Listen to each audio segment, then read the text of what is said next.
Question को बनाओ फिर आगे बढ़ते हैं।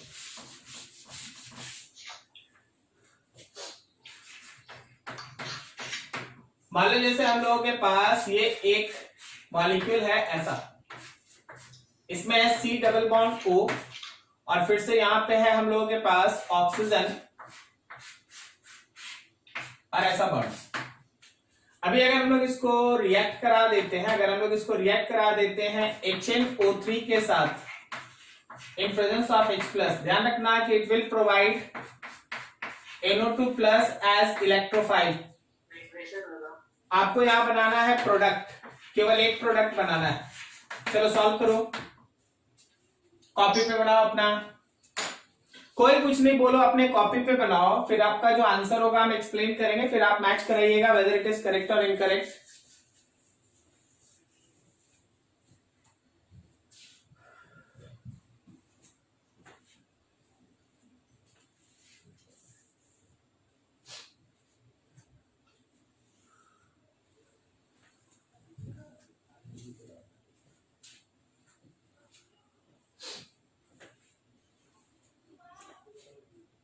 हो गया? Yes sir. हाँ चलिए बताइए, बताइए कि आखिर आपके फाइनल आंसर के अंदर ये NO2 ग्रुप लेफ्ट वाले रिंग से अटैच्ड है या राइट वाले से? राइट वाले। राइट वाले रिंग से अटैच्ड है। क्यों आप राइट वाले रिंग को ज्यादा प्रेफर किए? सर उसमें प्लस एन इफेक्ट होगा। हाँ बिल्कुल सही। देखो एक्चुअली है क्या ना कि यहाँ पे जो ऑक्सीजन है ये अपना पेयर ऑफ इलेक्ट्रॉन राइट की तरफ प्रोवाइड करेगा, तो ये जो राइट हैंड साइड का रिंग दिख रहा है वो ज्यादा मोर एक्टिवेटेड रिंग है, मोर एक्टिवेटेड रिंग, ठीक है, ये मोर एक्टिवेटेड रिंग है। अगर ये मोर एक्टिवेटेड रिंग है तो जो भी तुम्हारा अल्काइल, जो भी हमारा electrophile, obviously it is electrophile, तो इस इलेक्ट्रोफाइल का जो अटैक है वो इसी रिंग के ऊपर होगा। जबकि अगर इसको हम लोग लेके थोड़ा डिस्कशन करें तो यहाँ पे अगर आप देखेंगे तो ये पाई इलेक्ट्रॉन रिंग से बाहर आएगा और ऑक्सीजन की तरफ जाएगा, तो इसका मतलब ये है कि इसका अगर हम लोग बात करें तो ये हम लोगों का डीएक्टिवेटेड रिंग है, डीएक्टिवेटेड। अगर ये रिंग डीएक्टिवेटेड है इसका मतलब है कि इसके अराउंड में निगेटिव चार्ज डेंसिटी कम है, और अगर लेफ्ट वाले रिंग के अराउंड में निगेटिव चार्ज डेंसिटी कम है तो इलेक्ट्रोफाइल कभी भी इस पे अटैक नहीं करेगा। अगर ये मौजूद है तो अटैक इसी पे होगा।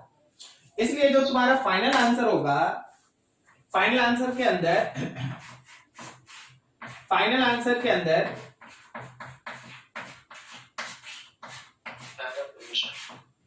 हाँ बिल्कुल सही, आपका जो नाइट्रो ग्रुप है वो पैरा पोजीशन पे ऐसे मौजूद होगा and this is your final answer. ये तुम्हारा फाइनल प्रोडक्ट का फॉर्मेशन होगा। क्लियर है?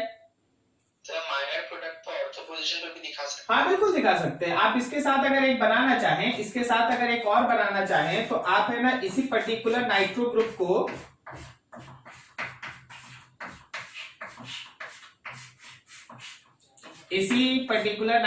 को आप यहाँ पे ऑर्थो पोजीशन पे भी दिखा सकते हैं, लेकिन this one is your major and this is minor.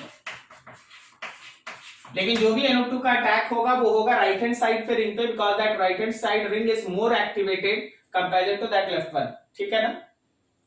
ये हम लोग लास्ट डे तक डिस्कस किए। कुछ और किसी का डाउट? इलेक्ट्रॉनिक डिस्प्लेसमेंट में हम लोग hyper conjugation, mesomeric, resonance, inductive effect, electromeric effect, इतना सारा कुछ खत्म कर चुके हैं। आगे हम लोगों को एक छोटा सा बहुत ही इंटरेस्टिंग सेक्शन आज डिस्कस करना है, नाम है एरोमेटिसिटी। एरोमेटिसिटी, ठीक है? तो इसमें कहीं किसी को कोई डाउट है, किसी का अपना कोई डाउट है तो पूछ लो।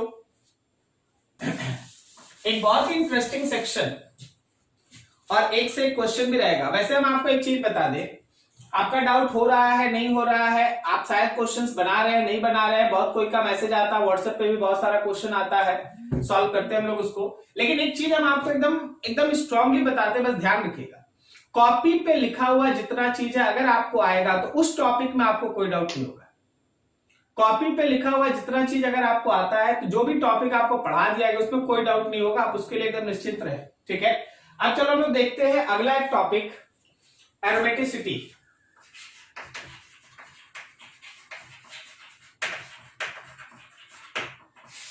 Very interesting, very interesting actually.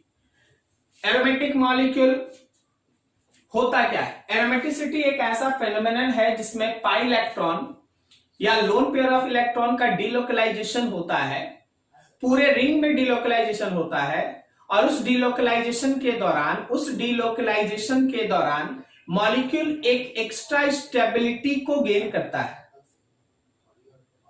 कभी भी ऐसा सेक्शन जहां हम लोग है ना मॉलिक्यूल्स में डिस्कशन कर रहे होते हैं, अगर किसी मॉलिक्यूल में एरोमेटिसिटी इन्वॉल्व है, मॉलिक्यूल एरोमेटिक है, तो ध्यान रखना कि उसका स्टेबिलिटी किसी भी दूसरे फेनोमेनन वाले मॉलिक्यूलर स्टेबिलिटी से ज्यादा होता है। अब आखिर ये एरोमेटिसिटी है क्या, कैसे हम लोग पता करेंगे कि किस मॉलिक्यूल को हम लोग एरोमेटिक लेंगे, किसको नहीं लेंगे, इन्हीं सब के लिए आपको क्लास देना है और चीज को समझना है। सबसे पहले आप इसका फंडामेंटल क्लियर रखें, 2-3 वर्ड्स। मान लो जैसे हम लोग के पास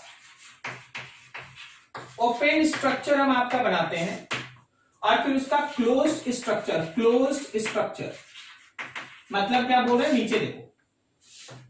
मान ले जैसे हम लोग के पास एक ओपन स्ट्रक्चर ऐसा है, समझे। अब इसमें क्या है, यहां पे CH3 है, इस CH3 में से एक H2 निकाल दो और एक H2 निकाल के इन दोनों को मिला दो, तो इसका कॉरस्पॉन्डिंग क्लोज स्ट्रक्चर ऐसा बन जाएगा। आप एक H2 निकाल दिए यहां से, ये ओपन स्ट्रक्चर है, ये इसका क्लोज स्ट्रक्चर। दूसरा देखो,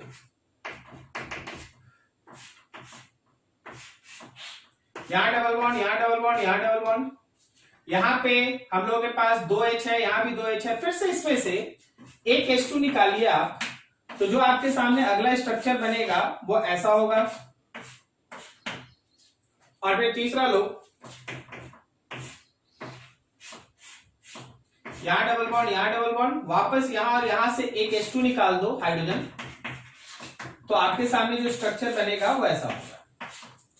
अब यहां पे देखा गया, मान लो जैसे सपोज हम इसको लिखते हैं A, तो ये है मेरा A', इसको लिखे हैं B, तो ये हम लोगों का B', ये लिखे हैं C, this one is C'। देखा गया है, एक्सपेरिमेंटली देखा गया है कि जो आपके सामने ये 3 मॉलिक्यूल का ओपन चेन और कॉरस्पॉन्डिंग क्लोज्ड स्ट्रक्चर बना हुआ है, उसमें energy of A and energy of A' इस तरह के सिचुएशन में सेम होता है। लेकिन इस केस में एनर्जी जो हम लोगों का B है और जो हम लोगों का एनर्जी B' का है, तो B का एनर्जी ज्यादा होता है, B' का एनर्जी कम होता है। और थर्ड केस में एनर्जी जो हम लोगों का C है और एनर्जी जो हम लोगों का C' का है, तो C' का एनर्जी ज्यादा होता है। ये सब कैसे हो रहा है, ये सब आपको बेसिक थीम बताया जा रहा है, जहां से एरोमेटिसिटी का ओरिजिन हुआ, चीज समझने में मदद मिला कि कैसे एरोमेटिसिटी काम करता है और इसके पीछे का बेसिक कॉज क्या है। तो एक्सपेरिमेंट दिखाता है कि एनर्जी में इन दोनों का लेवल सेम है, इसका एनर्जी कम है, इसका एनर्जी ज्यादा है। कम। अब देख, जिसका एनर्जी लेवल सेम है उसपे तो कोई फर्क पड़ा नहीं, स्टेबल इसको भी बोलो दोनों। लेकिन इन दोनों केस में मॉलिक्यूल कभी भी इस फेज में नहीं जाना चाहेगा, वो हमेशा इसमें रहना चाहेगा, क्योंकि उसका एनर्जी कम था, स्टेबिलिटी ज्यादा था। एनर्जी कम, मोर स्टेबल। जबकि लास्ट केस में हुआ क्या कि क्लोज वाले का एनर्जी बढ़ गया, मतलब लेस स्टेबल। अब देखो, ऐसा पर्टिकुलर मॉलिक्यूल जिसका ओपन चेन और क्लोज चेन दोनों इक्वल एनर्जी का हो, दोनों का स्टेबिलिटी सेम हो, that is called non aromatic. उसको हम लोग नॉन एरोमेटिक मॉलिक्यूल कहते हैं। तो ये नॉन एरोमेटिक मॉलिक्यूल है, नॉन एरोमेटिक, ठीक है। लेकिन ऐसा पर्टिकुलर मॉलिक्यूल जिसमें क्लोज चेन का स्टेबिलिटी ओपन चेन से ज्यादा हो, दिस इज कॉल्ड एरोमेटिक। इसको हम लोग एरोमेटिक कहते हैं। बेंजीन इज एरोमेटिक, एकदम जब से आप बेंजीन पढ़ रहे हो सुन रहे हो, बेंजीन इज एरोमेटिक। तो बेंजीन का एरोमेटिक का मतलब है कि उसका एनर्जी जो है वो उसके कॉरस्पॉन्डिंग ओपन चेन से कम। अब देख, इस थर्ड केस को समझना। थर्ड केस में क्लोज साइकिल का एनर्जी ज्यादा है, स्टेबिलिटी कम है, then this is called anti aromatic. हम लोग शॉर्ट फॉर्म में AA लिखेंगे। देखिए, सबसे पहला चीज तो दिमाग में क्लियर बात रखिएगा कि बहुत सारे स्टूडेंट का लोअर क्लास में जो आप पढ़े हैं उससे आपको ये लगता है कि जो एनर्जी है जो हम लोगों का नॉन एरोमेटिक और एंटी एरोमेटिक है, नॉन एरोमेटिक और एंटी एरोमेटिक है, दोनों एक चीज है, दोनों एक चीज नहीं है। नॉन एरोमेटिक वो मॉलिक्यूल होता है जिसका ओपन चेन और क्लोज चेन का एनर्जी सेम हो, स्टेबिलिटी सेम हो, उस पर कोई फर्क नहीं पड़ता। लेकिन एंटी एरोमेटिक वो है जिसमें क्लोज चेन कम स्टेबल होता है ओपन चेन से, क्लोज चेन का स्टेबिलिटी कम है, और एरोमेटिक वो है जिसमें क्लोज चेन का स्टेबिलिटी ज्यादा है। तो एरोमेटिक वर्ड्स आप यूज करने वाले हैं बहुत सारे जगह पर, लेकिन आपको इन दोनों में भी अंतर होना चाहिए कि नॉन एरोमेटिक और एंटी एरोमेटिक एक चीज नहीं है। नॉन एरोमेटिक कहने का मतलब हुआ कि एनर्जी जो है वो सेम लेवल में होगा ओपन चेन और क्लोज चेन का, और एंटी एरोमेटिक का मतलब है कि साइकिल का स्टेबिलिटी कम है। ठीक है, हम लोग इसी एरोमेटिसिटी के लिए कंडीशन डिराइव करेंगे और देखेंगे एक एक चीज। ठीक है, अभी देखो यहां ध्यान से आगे,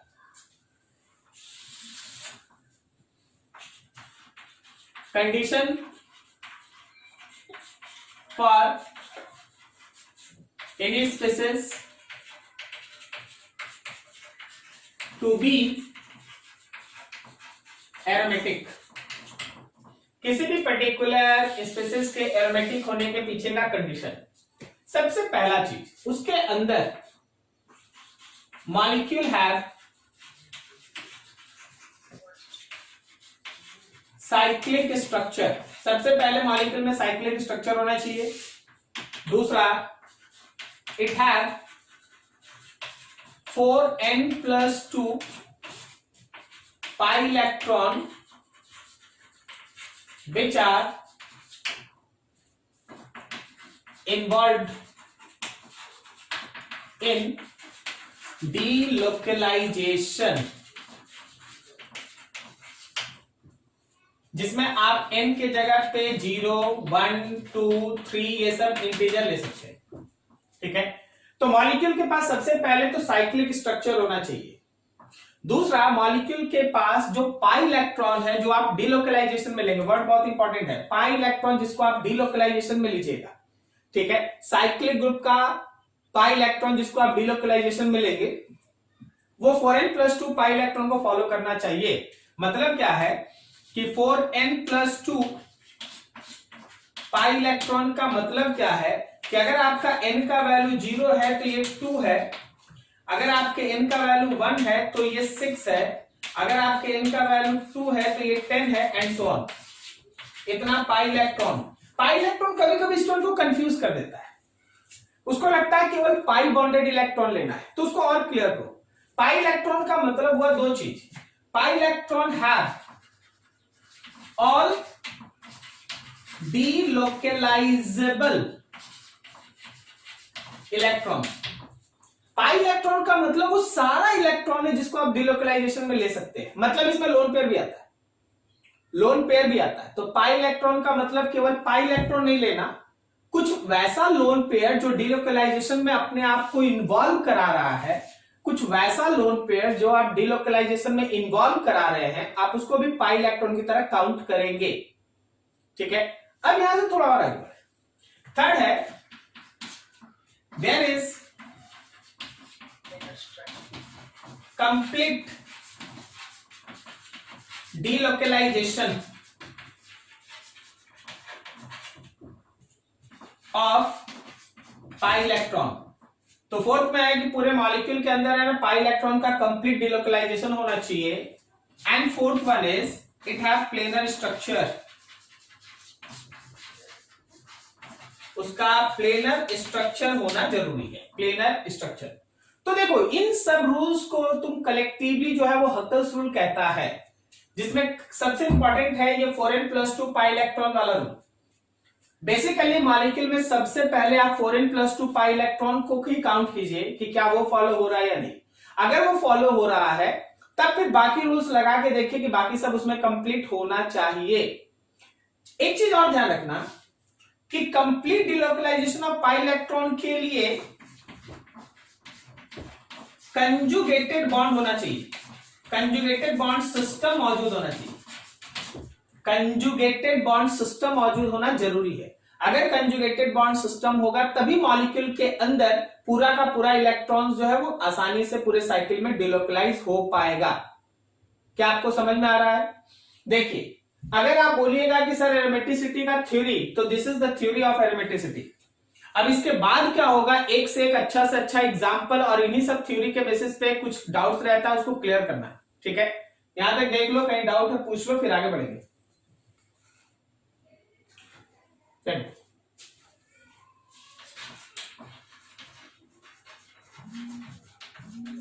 एरोमेटिक मॉलिक्यूल्स का सबसे बड़ा क्लास होता है बेंजीनोइड्स। बेंजीनोइड्स, इसमें बेंजीन रिंग मौजूद होगा। बेंजीनोइड्स जिसमें बेंजीन रिंग मौजूद होगा, और दूसरा हम लोग का नॉन बेंजीनोइड्स।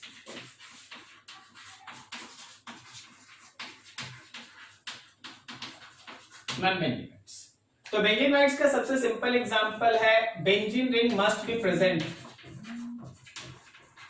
बेंजीन रिंग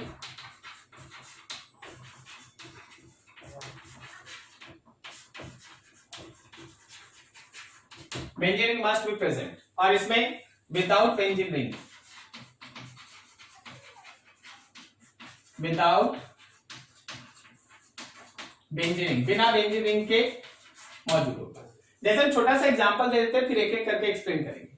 देखो यहाँ पे बेंजीन रिंग जब भी आप लेना, तो बेंजीन रिंग अपने आप में ही एरोमेटिक है। इसके पास जरा गौर करो, 2 2 4 2 6 6 पाई इलेक्ट्रॉन्स है। ठीक है, हर एक कार्बन का हाइब्रिडाइजेशन देखो sp2 है, तो ये प्लेनर भी है। और जैसा आप रेजोनेंस में पढ़ चुके हैं कि ये जो पाई इलेक्ट्रॉन है इसका कंप्लीट डिलोकलाइजेशन होता ही है। Complete delocalisation, complete delocalisation. अब जरा एक चीज सोच के बताओ, 6 पाई इलेक्ट्रॉन क्या 4n+2 पाई इलेक्ट्रॉन को फॉलो कर रहा है? ठीक है, प्लेनर भी हो गया। 4n+2 पाई इलेक्ट्रॉन कौन से n वैल्यू के लिए फॉलो कर रहा है? 1। तो ये तीनों कंडीशन सेटिस्फाई होने के कारण आप इसको कहते हैं aromatic.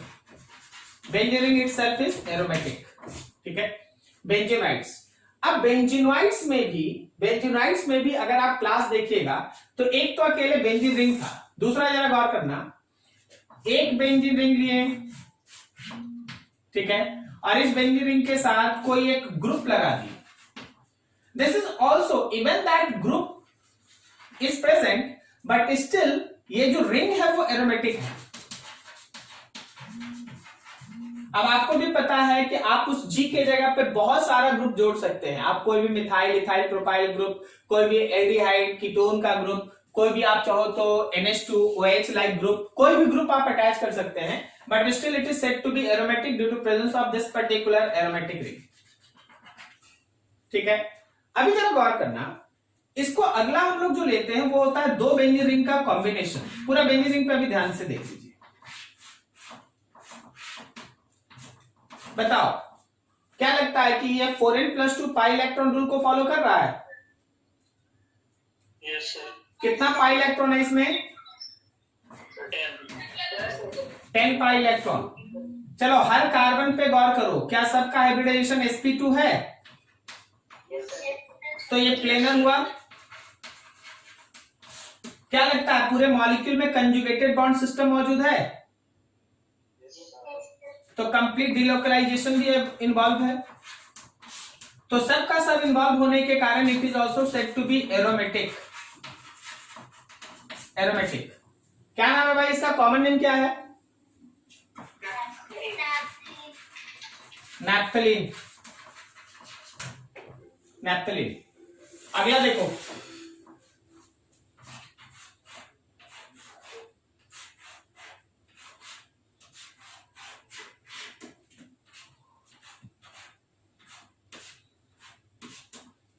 how many pi electrons are there? 14 pi electrons. So 4n+2 pi is followed, as well as it is planar also. There is complete delocalization also involved. तो तीन का तीन चीज सेटिस्फाई कर रहा है, so it is also said to be aromatic. Aromatic. ठीक है, क्या नाम है इसका? एंथ्रासीन। ठीक है, तो अभी जो तुम्हारे सामने बनाया जा रहा है ना, they are said to be aromatic molecules involve benzene ring. कभी कभी तो ऐसा भी होता है कि दो या दो से अधिक बेंजीन रिंग को आप ऐसे मिला देते हैं। केवल बेंजीन रिंग पे अभी काम कर रहे हैं जी, उसके बाद आगे बढ़ेंगे।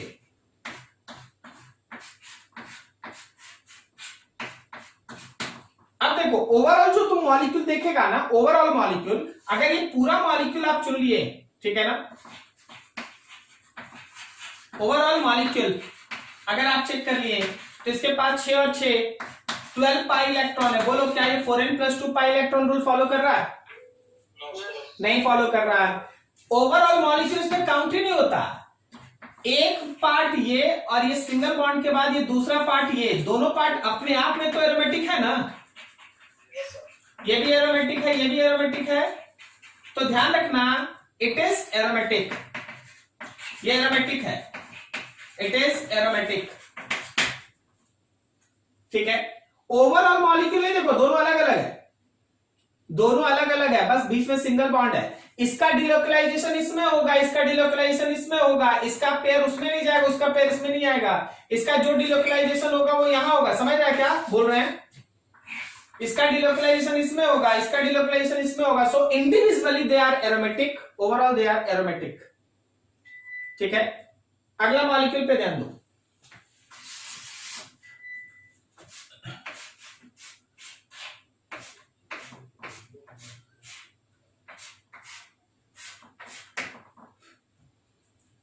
देख के बताओ whether it is aromatic or not aromatic। Aromatic है या नहीं? Yes, sir. क्यों एरोमेटिक है बोलो? हाँ, इस पूरे मॉलिक्यूल के पास तो, इस पूरे मॉलिक्यूल के पास तो अगर आप जाइएगा तो इस पूरे मॉलिक्यूल के पास हम लोगों के पास 8 पाई इलेक्ट्रॉन मिलेगा, लेकिन हमको बाहर से मतलब नहीं, हमको बाहर से मतलब ही नहीं है। Not counted, not counted, okay. Only think about this one, this is aromatic, ये एरोमेटिक है, तो overall that molecule is aromatic.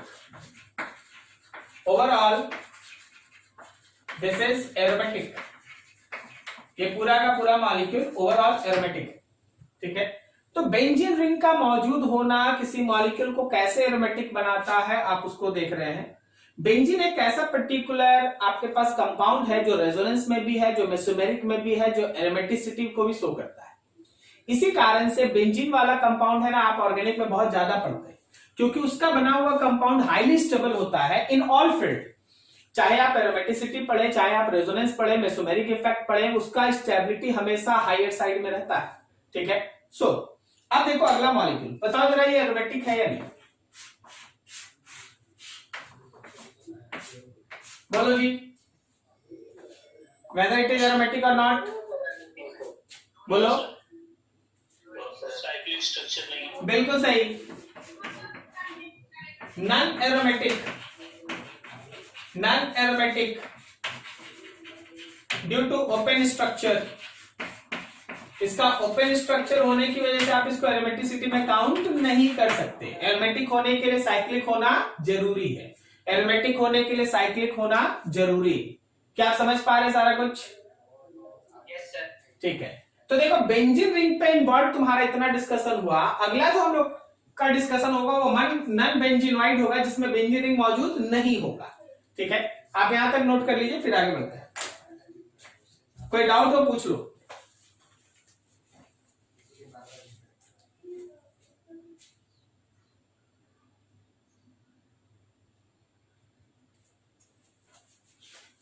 अगला देखो हम लोग नॉन बेंजीनॉइड के बारे में बात करेंगे, जिसमें बेंजीन रिंग नहीं है, ठीक है ना।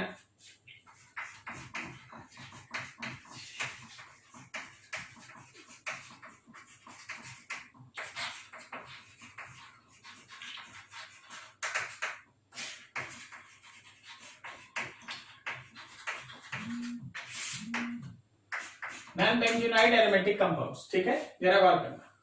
सबसे पहला स्पीसीज है आपके पास, यू कैन सी दैट, अभी हम लोग चेक करेंगे। हाँ चलो जी, इसके ऊपर थोड़ा अपना चेकिंग प्रोसेस अडॉप्ट करो, जरा देखो ध्यान से कि क्या ये एरोमेटिक है। नहीं सर। क्यों नहीं एरोमेटिक है ये? एक ही पाई इलेक्ट्रॉन है, इसीलिए। एक ही पाई इलेक्ट्रॉन है कि 2 पाई इलेक्ट्रॉन?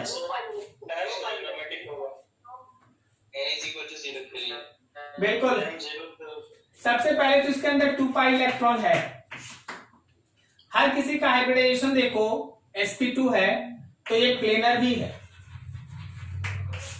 अब कंप्लीट डिलोकलाइजेशन को भी हम चेक कर देते हैं, जरा गौर करना। यहां का इलेक्ट्रॉन उठ के यहां गया तो क्या मेरा अगला स्ट्रक्चर में यहां डबल बॉन्ड तो यहां प्लस आया, फिर उसके बाद ये इलेक्ट्रॉन उठ के यहां गया तो मेरे अगले स्ट्रक्चर के अंदर डबल बॉन्ड यहां प्लस यहां आया।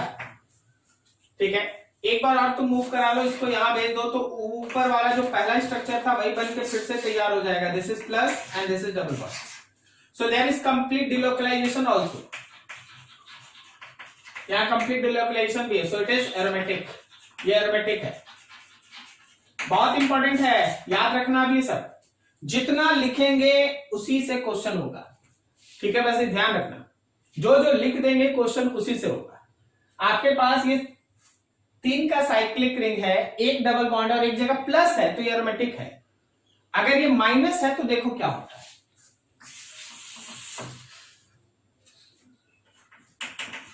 या प्लस वाला में माइनस वाला भी देखो, एक माइनस बनाते हैं।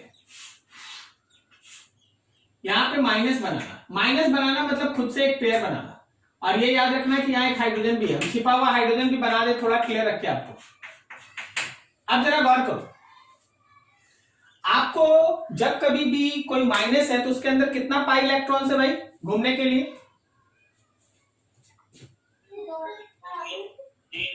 कितना? 3 नहीं है। ये माइनस कहने का मतलब कहीं भी एक माइनस बनाते हैं ना तो 2 इलेक्ट्रॉन होता है। ओके, 4 है, 4 पाई इलेक्ट्रॉन है इसके पास, 4 पाई इलेक्ट्रॉन। अब बताइए एरोमेटिक है या फिर एरोमेटिक नहीं है? एरोमेटिक नहीं है। तो अभी देखिए, अभी हम आपको इसमें एक और नया चीज आपके लिए इन्वॉल्व करा देते हैं। इसमें एक और नया चीज आपके लिए इन्वॉल्व करा, that is anti aromatic. Anti aromatic क्या होता है उसके लिए थोड़ा सीख लो। एंटी एरोमेटिक कौन होता है? एंटी एरोमेटिक वो है जिसके पास 4n पाई इलेक्ट्रॉन है, n 1 2 3 एंड सो ऑन। दूसरा साइक्लिक प्लेनर डिलोकलाइजेशन, मतलब सब कुछ ठीक से लिख लेना, यहां पर डिलोकलाइजेशन होगा मतलब सब कुछ एरोमेटिसिटी के ही जैसा है, बस उसके पास 4n + 2 पाई इलेक्ट्रॉन के जगह पे 4n पाई इलेक्ट्रॉन है। 4n pi electron. ऊपर वाले मॉलिक्यूल में जाओ, यहां पे 4 पाई इलेक्ट्रॉन है और आप देखिएगा इसका कंप्लीट डिलोकलाइजेशन हम आपको दिखा देते हैं। यहां माइनस है, ये डबल बॉन्ड, देख होता क्या, जैसे ये माइनस नीचे उतरता है रिपेल होकर ये चला जाता है एटम पे, तो अगला स्ट्रक्चर मेरे पास बनता है यहां डबल बॉन्ड यहां माइनस, फिर जैसे ये माइनस यहां उतरता है ये रिपेल होकर चला जाता है एटम पे। तो इसके बाद जो आप स्ट्रक्चर बनाते हैं उसमें ये ऐसे होता है, यहां माइनस यहां डबल बॉन्ड, फिर जैसे ये माइनस यहां उतरता है ये वापस आ जाता है ऊपर, तो पहला वाला स्ट्रक्चर आपको मिल जाता है। मतलब हम यहां ये दिखाना चाहते हैं आपको कि इसमें कंप्लीट डिलोकलाइजेशन भी है।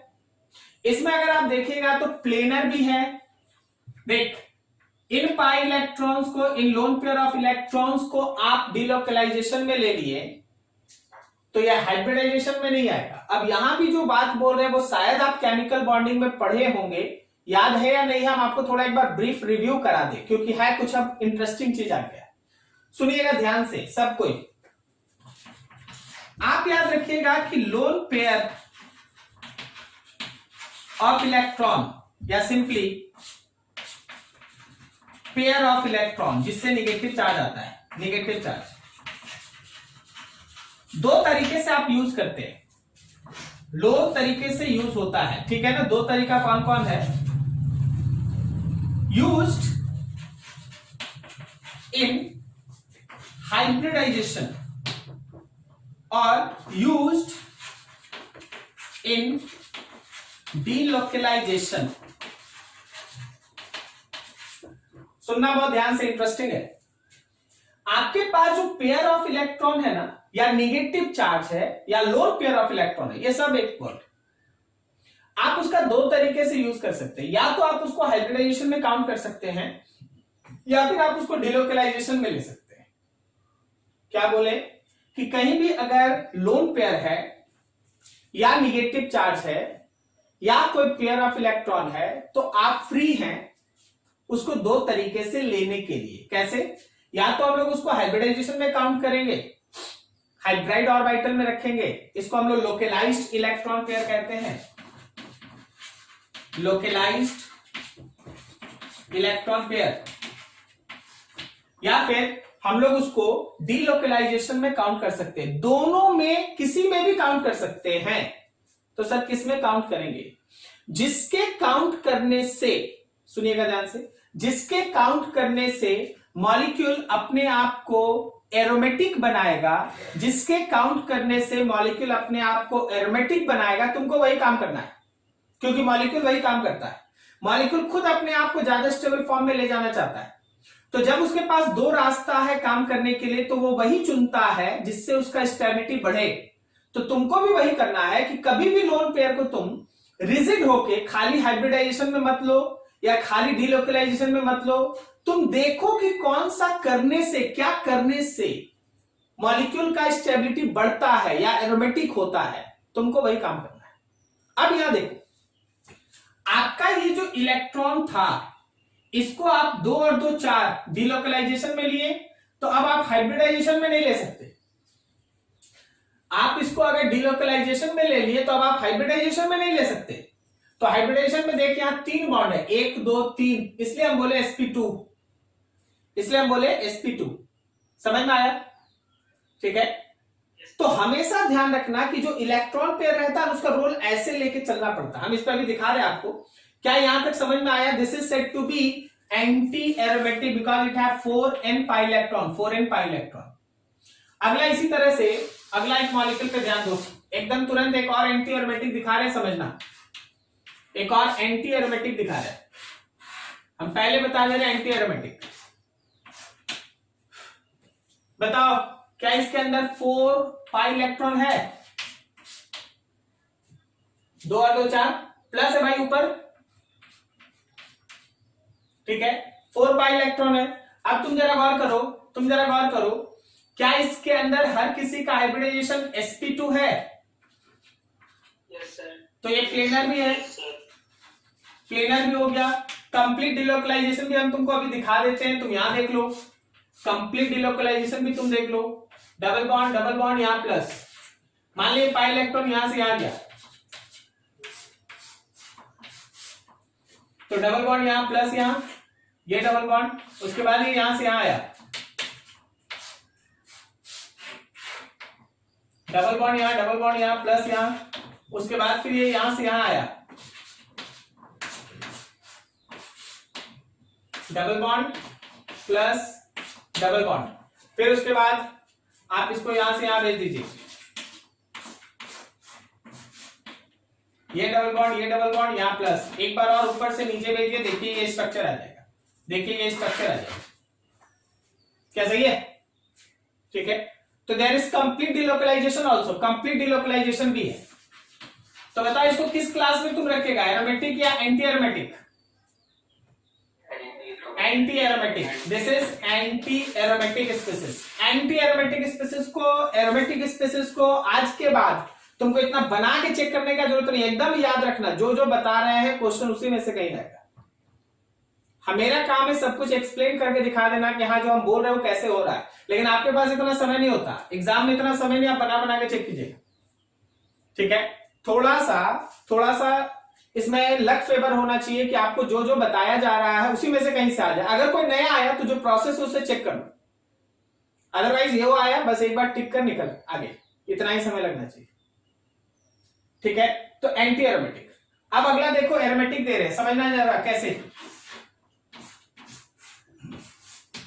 यहां माइनस दे दिए, ये डबल बॉन्ड यहां माइनस। हाँ, अब अपने से सोच, उस माइनस के इलेक्ट्रॉन पेयर को किस में काउंट करेगा, हाइब्रिडाइजेशन में कि डिलोकलाइजेशन में? डिलोकलाइजेशन में। फायदा है, डिलोकलाइजेशन में लेंगे। 6 पाई इलेक्ट्रॉन है, सब जगह प्लेनर है, कंप्लीट डिलोकलाइजेशन है, कंप्लीट डिलोकलाइजेशन भी है, so they are said to be aromatic. Aromatic clear है? ठीक है, चलो बढ़िया से देखो जरा, 3 वाले रिंग पे प्लस है तो एरोमेटिक है, और 3 वाले पे माइनस है तो एंटी एरोमेटिक है। ओके, 5 वाले में प्लस है तो एंटी एरोमेटिक है, और माइनस है तो एरोमेटिक। ठीक है, उल्टा हो रहा है, थोड़ा ध्यान रखना है। इतना अच्छे से नोट कीजिए, कहीं डाउट पे पूछ लीजिए, कुछ और भी अच्छा अच्छा मॉलिक्यूल और सीखेंगे। चले आगे, देखो जरा ध्यान से। नेक्स्ट मॉलिक्यूल इज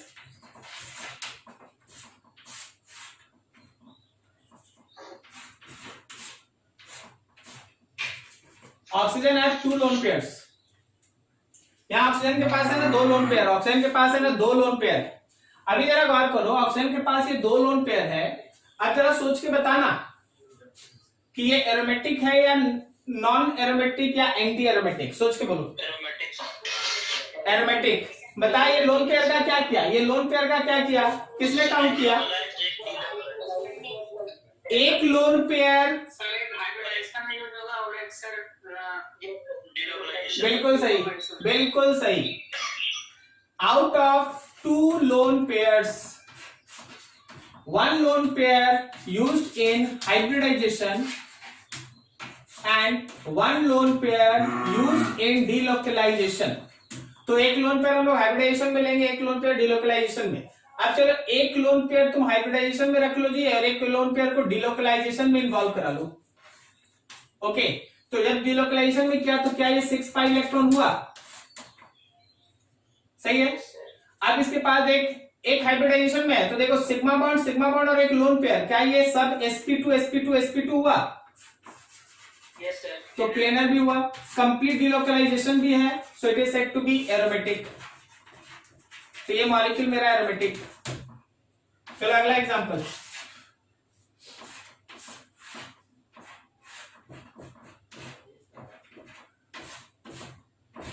क्या बोलता है, इस लोन पेयर को किसमें काउंट करेगा, डिलोकलाइजेशन में क्या हाइब्रिडाइजेशन में?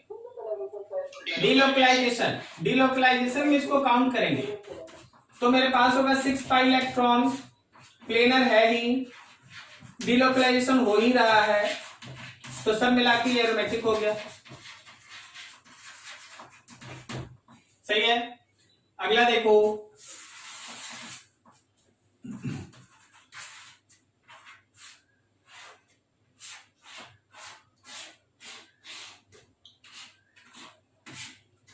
क्या बोलता है, एरोमेटिक, नॉन एरोमेटिक या anti aromatic? Anti aromatic. Why it is anti aromatic? 8 pi electron, planar, delocalisation, तो 8 पाई इलेक्ट्रॉन का मतलब 4n pi electron rule, correct ना? Yes, sir. So it is anti aromatic, anti aromatic है। अगला example,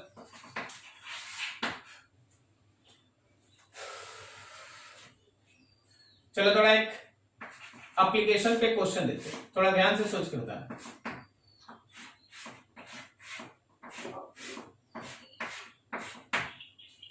इसको है ना HI से रिएक्ट कराना है, HI से। ठीक है, सोच के बताओ, अच्छे से सोच के बताओ कि HI का एडिशन A डबल बॉन्ड पे होगा, B डबल बॉन्ड पे होगा या C पे होगा?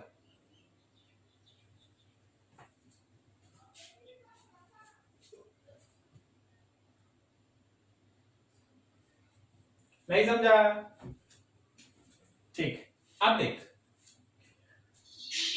अगर हम लोग HI को A डबल बॉन्ड पे जोड़ देते हैं तो इसका एरोमेटिक होने का चांस खत्म। ठीक है, इस पे भी डाल देंगे तो भी खत्म। बचा ये कि HI आएगा यहां पर, ये डबल बॉन्ड हटेगा। अब इस डबल बॉन्ड के हटने में भी एक खेल है, वो भी समझना।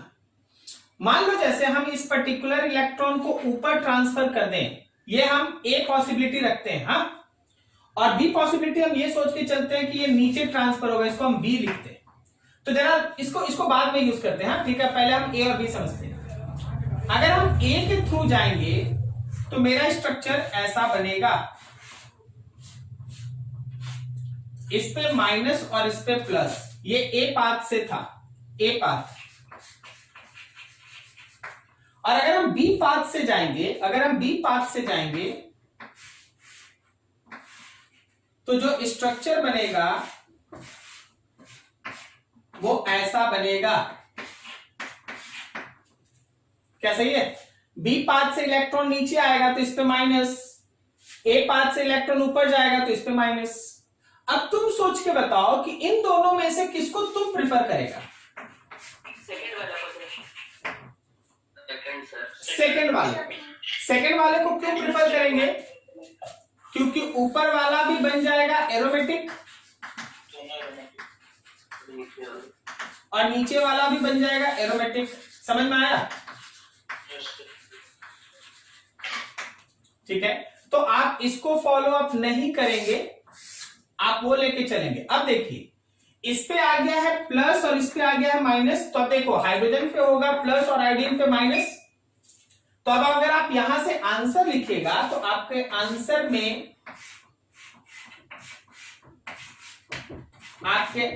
में जहां प्लस था उसके साथ आयोडीन का माइनस जुड़ेगा और जहां माइनस था उसके साथ हाइड्रोजन का plus. This is your correct answer, वो उसका करेक्ट आंसर होगा। ठीक है, now this question is based on aromaticity. आपको लग रहा है कि ये क्वेश्चन एक एडिशन रिएक्शन है, लेकिन ये क्वेश्चन एक्चुअली एरोमेटिसिटी का क्वेश्चन है। जैसे मॉलिक्यूल को डिसाइड करना पड़ता है कि कौन सा एरोमेटिक आपको लेके चलना है। चलो इसी पे बेस्ट एक दूसरा क्वेश्चन देते हैं, थोड़ा सोच सोच के देना। वैसे डबल बॉन्ड को हटाया जाता है जिससे एरोमेटिसिटी पे इफेक्ट ना पड़े, जरा बात करना।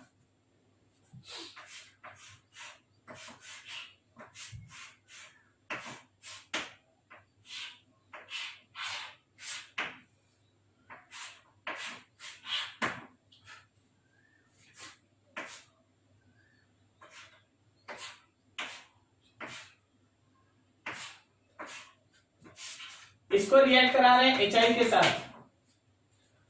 सोच के बताओ, सोच के बताओ उस एचआई का एडिशन किस पर्टिकुलर डबल बॉन्ड पे होगा और क्यों?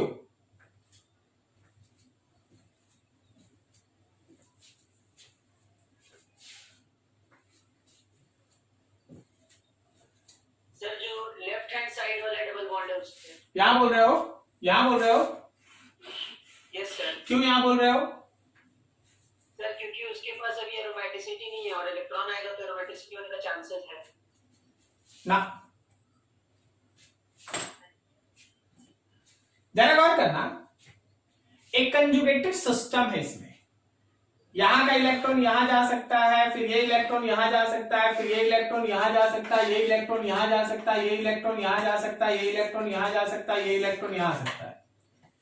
इस कंजुगेटेड सिस्टम में तुम किसी को भी हटाया, ये समझ रहा है, तो कंजुगेशन डिस्टर्ब हो जाएगा, फिर वो काम नहीं होगा। अगर तुम बोला कि सर इसको हटा दीजिए तो फिर बता यहां से इलेक्ट्रॉन तो फिर इधर चलाएगा ना। लेकिन ये जो है वो यूजलेस है। समझ में आ रहा है? ये वाला यूजलेस है जो इस एरोमेटिसिटी के इन्वॉल्वमेंट में नहीं आ रहा है। एरोमेटिसिटी के इन्वॉल्वमेंट में नहीं आ रहा है। आप काउंट कीजिए, उसमें देखिए 14 पाई इलेक्ट्रॉन्स है। इसको छोड़ के चलिए 2 2 4 2 6 2 8 10 12 14, ठीक है ना। तो अगर हम इसको हटा देते हैं, इस इलेक्ट्रॉन पेयर को हटा अगर दे तो 14 इलेक्ट्रॉन बचेगा and that molecule becomes aromatic.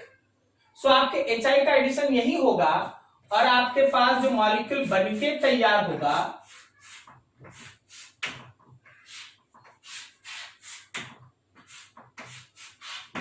उसमें H और I यहां रहेगा और बाकी डबल बॉन्ड्स जैसे आपको दिख रहा था वैसे रहेगा।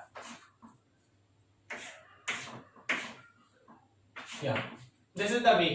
क्या आप समझे कि ये बीच का डबल बॉन्ड पे ही क्यों इफेक्ट पड़ा?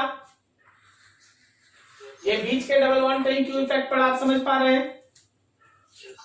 तो ऐसे क्वेश्चंस में आपको इस कॉन्सेप्ट को लगाना पड़ेगा। जिस डबल बॉन्ड के हटने के बाद मॉलिक्यूल्स में ज्यादा स्टेबिलिटी आ जाए, वो एरोमेटिक हो जाए, कोई पार्ट एरोमेटिक बन के रह जाए, that particular double bond will break. ठीक है, वैसा होगा। इसको थोड़ा सा नोट कीजिए, फिर और आगे बढ़ते हैं। और भी इंटरेस्टिंग अब चीज इसमें है, कुछ नया चीज। सर ये सेकंड लास्ट वाला एग्जांपल एक बार फिर से समझा दीजिए ना। Yes sir. ये डबल बॉन्ड, ये डबल बॉन्ड, ये सब। अब देखो, सोचना ये पड़ता है इस कॉन्सेप्ट के हिसाब से कि किस डबल बॉन्ड के हटने के बाद एरोमेटिसिटी आ जाएगा। सेम चीज यहां और वहां, ठीक है। तो देखो, रिंग का डबल बॉन्ड हटा देंगे ना, तो एरोमेटिसिटी का इंपॉर्टेंट कंडीशन है कि एरोमेटिसिटी रिंग में ही होता है, तो तुम रिंग का डबल बॉन्ड नहीं हटा सकता। क्या ये समझा? तो अब इस डबल बॉन्ड का बारी था, यही हटेगा। अब ये दो तरीके से हट सकता है, ये इलेक्ट्रॉन ऊपर जा सकता है या नीचे। अगर ये इलेक्ट्रॉन ऊपर जाएगा तो इस पे माइनस, इस पे प्लस होगा, तो ये दोनों ही पार्ट एंटी एरोमेटिक हो जाएगा। क्या ये समझा? ये वाला पार्ट भी एंटी एरोमेटिक हो जाएगा, ये वाला पार्ट भी एंटी एरोमेटिक हो जाएगा। तो क्या कभी एंटी एरोमेटिक बनना चाहेगा? नहीं सर। नहीं। तो उल्टा कर भाई, मतलब इलेक्ट्रॉन को ऊपर नहीं भेज के नीचे भेज। तो जब तुम नीचे भेजेगा तो नीचे वाला भी हो जाएगा एरोमेटिक, ऊपर वाला भी हो जाएगा एरोमेटिक। तो इलेक्ट्रॉन का ट्रांसफर कौन सही है, ऊपर ए वाला पाथ से या बी वाला पाथ से? अब इसके बी वाला। तो अब ये प्लस माइनस आ गया, प्लस माइनस आ गया, तो आपका अटैकिंग रिएजेंट HI था जिसमें हाइड्रोजन प्लस था, तो हाइड्रोजन वहां चला गया जहां माइनस था, और आयोडीन माइनस था तो वहां चला गया जहां प्लस था। ठीक है? Yes sir. कुछ और किसी का? सर बोलो। सर सेकंड वाले एग्जांपल में सर जो लोन पेयर है उसको तो आप हाइब्रिडाइजेशन की तरह ले रहे हैं ना? ये वाला ना? Yes sir. नहीं, हम तो उसको डिलोकलाइजेशन में ले रहे हैं। देखो यहाँ मूव करा दिए, डिलोकलाइज हो रहा है। तो सर 6 पाई इलेक्ट्रॉन कैसे हो रहा है सर? 2 2 4 2 6। ठीक है सर। अब मिटा का चांसेस है, थोड़ा ध्यान लगा के। हाँ, अगला क्वेश्चन थोड़ा ध्यान से। चलो अगला एक एग्जांपल देते हैं, बताना एरोमेटिक है या नहीं।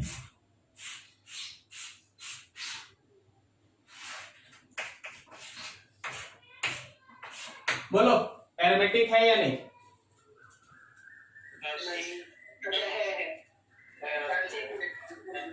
है ना एरोमेटिक?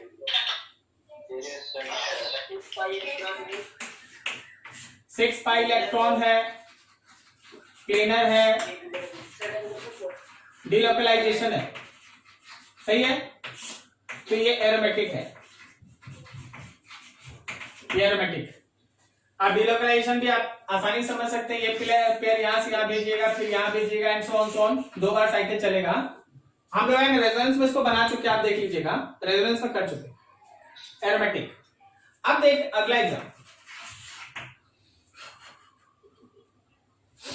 नेक्स्ट एग्जांपल तुम्हारे पास कुछ ऐसा है कि मान लो जैसे हम तुम्हारे सामने एक मॉलिक्यूल रखते हैं, कुछ ऐसा।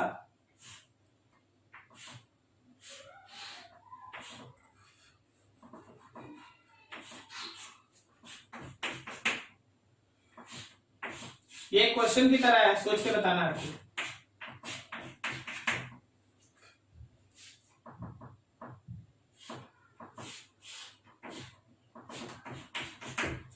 इन तीनों को रिएक्ट कराना है AgNO3 के साथ, और जब आप AgNO3 के साथ रिएक्ट कराइएगा तो सॉल्ट बनाएगा, सॉल्ट बनाएगा। बताओ इन तीनों में से सबसे ज्यादा A, B और C, इन तीनों में से सबसे ज्यादा सॉल्ट में किसका प्रोपोर्शन होगा? A का, B का या C का? सॉल्ट में सबसे ज्यादा कौन होगा? सर बी का। बी का। B क्यों बोले? क्योंकि उस पे क्या बोले? सर सी का आएगा। अच्छा, C क्यों बोल दिया? सी का सर, सी एरोमेटिक होगा, जो मतलब आयोडीन जो एरोमेटिक होता है। एकदम सही। देख, हर केस में आयोडीन को पेयर ऑफ इलेक्ट्रॉन देके हटा दो। अब सोचो कि किस केस में कौन सा बना है। देखो, फर्स्ट केस में जो मेरे पास बन के तैयार होगा उसमें यहां प्लस होगा, ये डबल बॉन्ड, और इसके साथ जुड़ेगा NO3 माइनस। हर किसी के साथ AgI अलग। फर्स्ट केस में वो बना। दूसरे केस में कौन बना है? दूसरे केस में ये बना है, ये डबल बॉन्ड यहां प्लस, और NO3 माइनस। और थर्ड केस में जो मेरे पास बना हुआ ऐसा है, यहां प्लस और NO3 माइनस। तुम अपने से बताओ ये तीनों जो बना उसमें से सबसे ज्यादा स्टेबल कौन है? लास्ट वाला। दिस इज एरोमेटिक ना। ये कौन है? Anti aromatic. ये कौन है? Non aromatic. नॉन एरो, उसको कोई मतलब नहीं, डिलोकलाइजेशन ही खत्म है। देखिए यहां कंजुगेशन नहीं है, सिग्मा बॉन्ड सिग्मा बॉन्ड। समझ रहा क्या?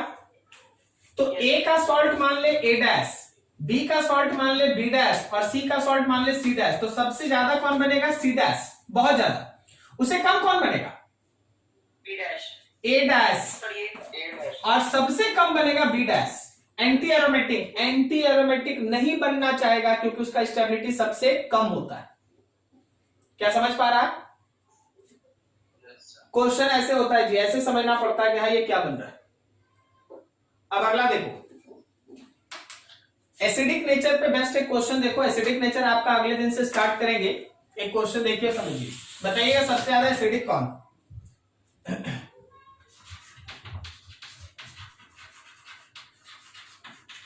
विच इज मोस्ट एसिडिक?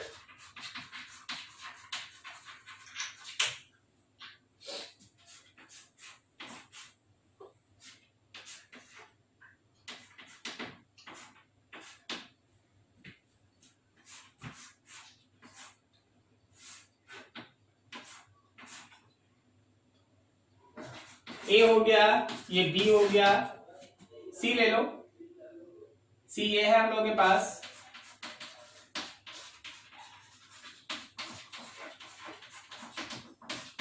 सी ए हो गया, ठीक है। सोच के बताओ इन तीनों में सबसे ज्यादा एसिडिक कौन है? ए बी सी में सबसे ज्यादा एसिडिक कौन? क्यों बी?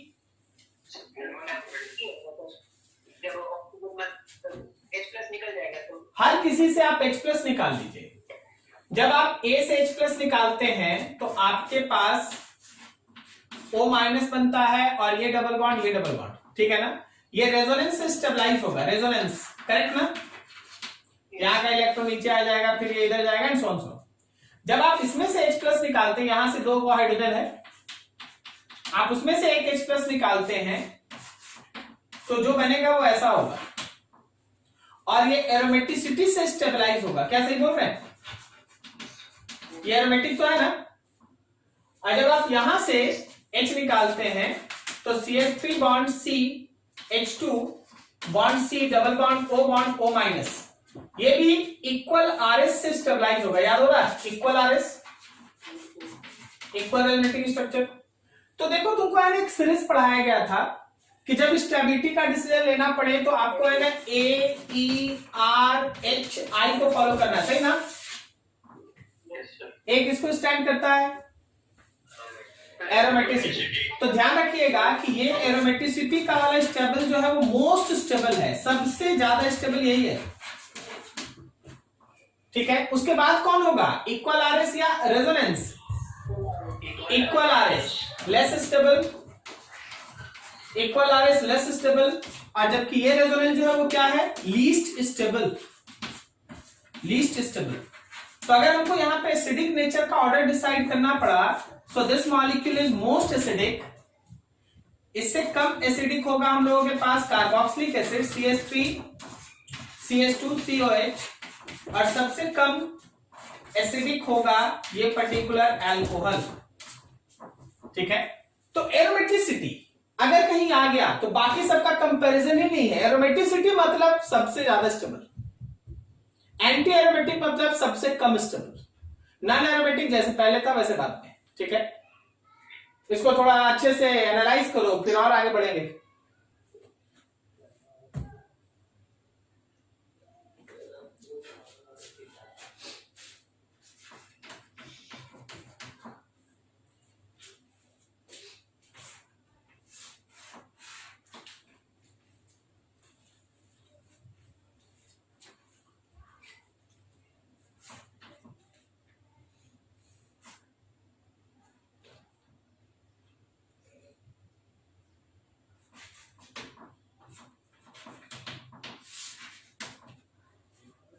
ये किसे पर्टिकुलर एक स्पीसीज है, ये एक स्पीसीज है, और ये हम लोगों का थोड़ा सा आगे बढ़ के किसी मेटल के साथ सॉल्ट बनाता है, ठीक है, मेटल के साथ है ना सॉल्ट बनाता है। तो सॉल्ट का जो पर्टिकुलर स्ट्रक्चर आप डिसाइड करेंगे, सॉल्ट का जो स्ट्रक्चर आप डिसाइड करेंगे, उसमें जरा सोच के बताइए कि जो साइक्लिक रिंग है उस पर कितना चार्ज अपीयर होगा।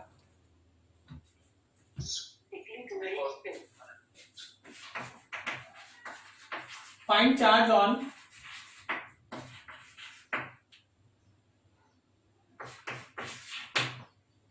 X species. सॉल्ट के अंदर एक्स स्पेसिस का चार्ज सोचो। 2 पॉजिटिव चार्ज। दो पॉजिटिव अगर ले लेगा तो मेटल ना पॉजिटिव बनाता है भाई, मेटल पॉजिटिव बनाएगा ना, मेटल ना पॉजिटिव बनाएगा, उसको निगेटिव बनना पड़ेगा ना। सर तो ए को नेगेटिव बनना पड़ेगा, तो वो निकल जाएगा, तो रिंग पे तो पॉजिटिव ना आएगा। अच्छा, कौन बोल दिया कि ए इज मोर इलेक्ट्रोनेगेटिव? हम तो नहीं बोले। कहीं बोला गया क्या कि A is more electronegative? So your ring have this kind of structure, ठीक है, ये रहा इसका रिंग, और बगल में जो भी मेटल होगा उस मेटल पे होगा +2। This is the structure of salt. ऐसा इसलिए क्योंकि अब इसके पास दोनों इलेक्ट्रॉन डिलोकलाइजेशन में होगा, so it have 6 pi electron, planar, complete delocalisation, so it is overall aromatic. समझ में आया क्या? मेटल को प्लस बनना होगा तो इसको माइनस ही बनना है। माइनस होने का मतलब है कि ये दोनों ए से इलेक्ट्रॉन खींच लेगा, खींच के ऐसा बनेगा, और ऐसा इसलिए बनेगा क्योंकि एरोमेटिक है, ठीक है। So structure is like that. देखो इतना ही में आज खत्म करते हैं। अभी इसमें कुछ और भी है जो आधा घंटा हम लोगों को लगेगा अगले दिन का डिस्कशन में।